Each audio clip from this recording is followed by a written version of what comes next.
बोले शंकर भगवान की जय, मैया पार्वती की जय, कार्तिक गणेश की जय, सच्चे दरबार की जय।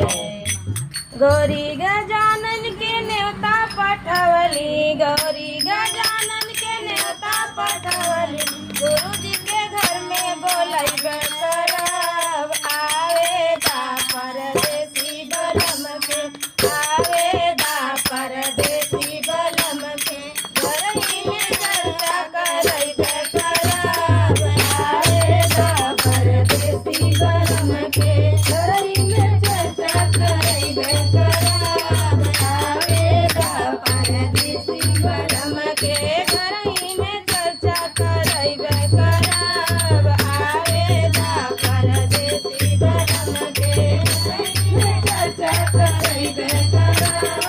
आवेदा परदेसी बलम के। गौरी गजानन के न्योता पठइबे, गौरी गजानन के न्योता पठइबे, संघवा में बोला बोलइबे करब, आवेदा परदेसी बलम के, घरही में चर्चा करब करब, आवेदा परदेसी बलम के, घरही में चर्चा करब करब, आवेदा परदेसी बलम के, घरही में चर्चा करब करब, आवेदा परदेसी बलम के, घरही में चर्चा करब करब,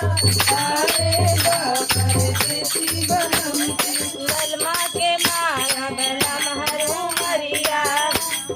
बलमा के माया बलम हरू मरिया,